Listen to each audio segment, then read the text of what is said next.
The war in West Asia rages on. Big claims and rather confusing reports are also surfacing about what's really happening within Iran. With the US claiming to have killed over 40 senior Iranian leaders, intrigue remains over mysterious Iranian leader Esmail Qaani, the commander of Iran's Quds Force. After staying quiet for a while, he has spoken out and has, in a way, this has also put him back in the spotlight. He has rejected claims that Iran has been weakened, saying that the region is moving towards a new order. In fact, he claimed that the Israeli Prime Minister's plan for expanding a security belt in the region has failed.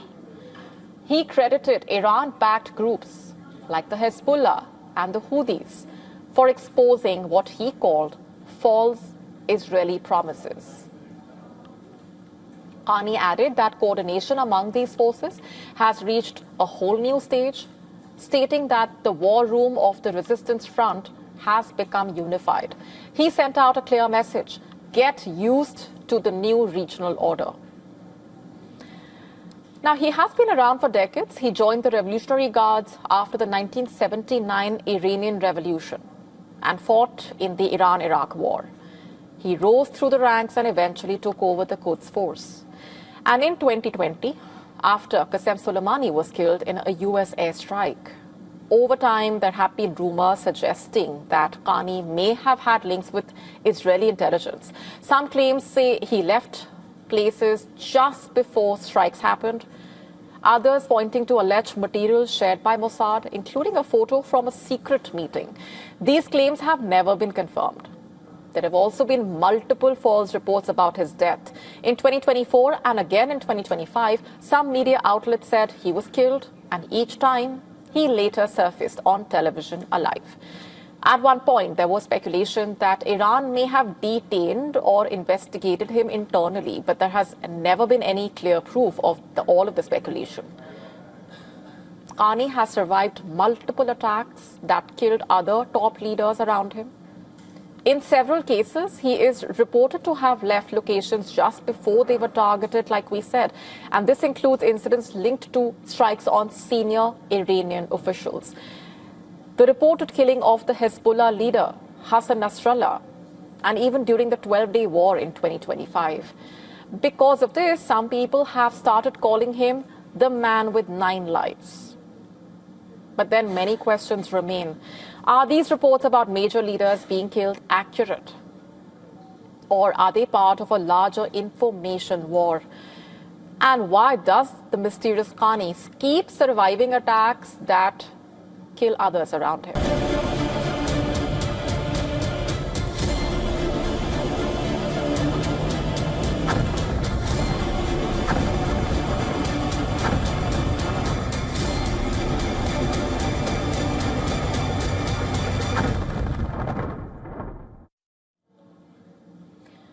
Since the start of the war in West Asia, Israel and the United States have been targeting Iranian leadership.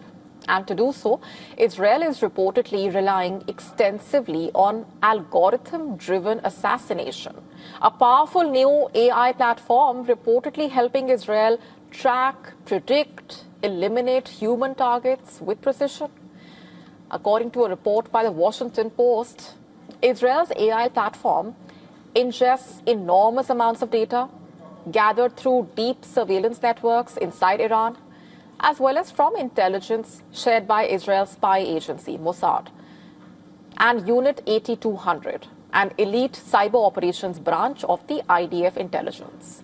Whether this is data garnered from intercepted communications, digital activity, phone signals, camera feeds, or even financial trails, the information reportedly helping map the movements, habits, weaknesses of Iran's top decision makers, based on which the AI reportedly then predicts behavior and pinpoints the best moment to strike.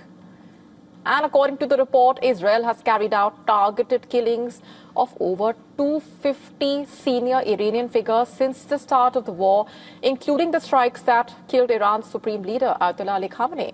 And these are not random attacks, of course. They are reportedly precise, data-driven operations. What reportedly once took days of analysis, now happening in moments, for example. Decisions are reportedly faster. Strikes are quicker. Targets have less time to escape, basically. And Israel's AI system can reportedly even adapt mid-operation, updating strikes as new data comes in, tracking not just where a target is, but where they are heading as well. According to the Washington Post report, an Israeli strike in June last year that killed Amir Ali, the commander of the IRGC Aerospace Force, basically, was adjusted as he moved from an office to a nearby apartment with the help of the AI tool. However, it's important to understand here that this AI tool is not foolproof, of course, and relies heavily on the accuracy of the intelligence that has been incorporated. For example, an Israeli strike on the COM headquarters early this month was allegedly carried out with the expectation that dozens of assembly members were gathering there. However, this meeting was reportedly held virtually, and as such, no Iranian assembly member suffered any injury, even though the building was significantly damaged. Israel is not the only one relying on AI, of course, for data-driven warfare. During the opening phase of the war, the US military reportedly struck nearly 1,000 targets within just 24 hours with the help of advanced AI-driven systems. So what's clear right now is that AI is no longer a support tool. It is driving lethal decisions. The future of the conflict may no longer be just about firepower. It's also about who controls the data, how fast they can actually turn it for lethal modes of operation.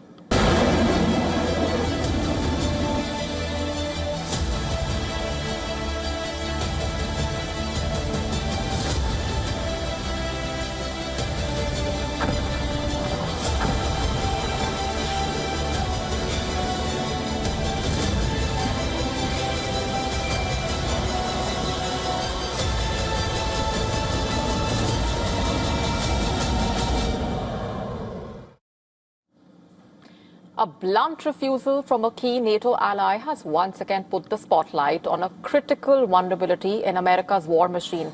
Poland has said no to Washington's alleged request to sending its Patriot air defense systems to West Asia. And this rejection comes at a very significant point when the United States is reportedly burning through its most advanced missile interceptors against Iranian missiles and drones at a pace it reportedly cannot sustain. As per reports in Polish media, the US had quietly sounded out Poland, seeking the deployment of Polish Patriot battery to bolster its forces amid the intensifying war and missile confrontation with Iran. But Poland has shut this alleged request down immediately, reportedly.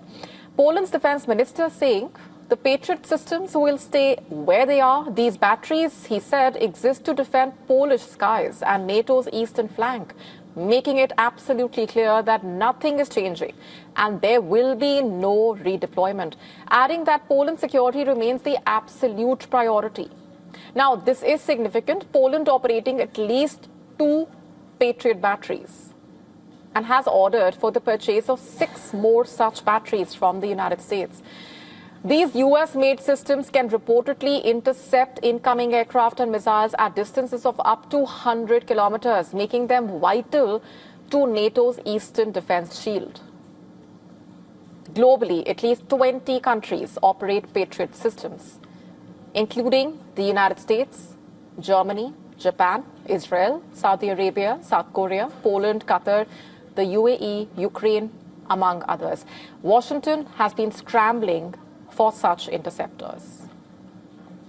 Now, the US has already redeployed Patriot and THAAD air defense batteries from South Korea to West Asia, highlighting the urgency of the situation. While reports in American media claim that the Pentagon is considering whether to divert weapons intended for Ukraine to West Asia, the US is also reportedly approaching all its NATO allies, looking for more air defense batteries.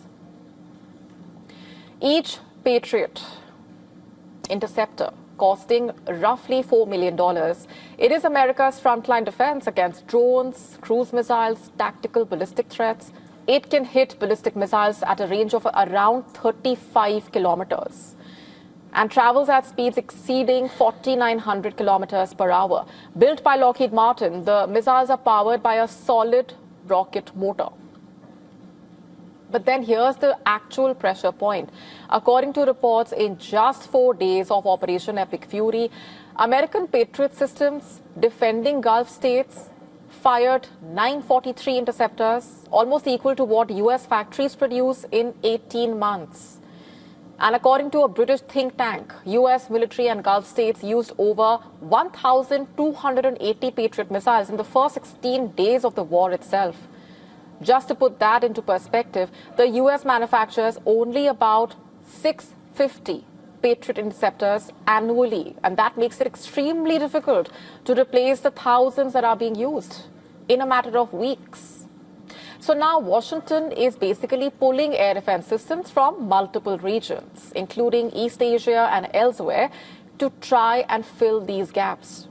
And Poland's refusal is perhaps not just a diplomatic setback for the US. It is perhaps a warning that even America's closest allies, in a way, are unwilling to weaken their own defense, even at a time when the US itself is running dangerously close to the limits of its own missile shield. The war is only becoming all the more dangerous. The US is using heavier 900 kg bombs on Iranian fortified sites. Israeli jets, meanwhile, continued their targeted strikes. Iran, despite firing lower number of missiles, is still inflicting pain on its adversaries. Iran claims to have unleashed Qiyam missile. The story now bringing you the latest from the battle zone.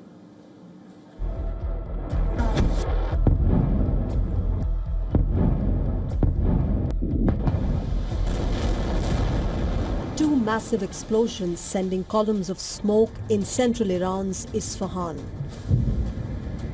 Iran says that American-Israeli strikes hit military bases, a cancer drug plant and a religious site. The United States has once again warned Iran to accept a deal, warning that the next phase of the war will be decisive, while saying that the number of Iranian missile fires have gone down considerably. Yes, they will still shoot some missiles, but we will shoot them down. Of note, the last 24 hours saw the lowest number of enemy missiles and drones fired by Iran. They will go underground, but we will find them. We recently destroyed another one of their command bunkers. Leaders forced to flee, no water, no power, no oxygen. While the American claim is right, Iran is now firing lesser number of missiles and drones. But Iranian forces are constantly calibrating its strategy. Iran is now depending on heavier missiles. Iran claims to have fired an upgraded version of the Qiyam missile. This missile has a range of roughly 1,000 kilometers. It can carry a 600 kg warhead. It is a road-mobile system which can be launched from various locations. Iran is relying on Imad, Qiyam and Khorramshahr 4 in its latest attacks. These missiles are faster, more accurate and built for one purpose: to penetrate the Iron Dome and Patriot batteries. Tel Aviv once again came under attack. Petah Tikva in central Israel was targeted by Iranian missiles. Israel says that the damage was caused by cluster munition. This drone footage shows the damage to buildings in Israel's Bnei Brak. I look around and I see the rocket left and landed on a building right beside us. Went and checked for my father, and then we went to see if there is anybody that needs help. The month-long war has spread across West Asia, killing thousands, disrupting energy supplies and threatening to send the global economy into a tailspin. Attacks by both sides show no signs of easing, with fears of a wider regional conflict now growing. Bureau Report, WION World is One.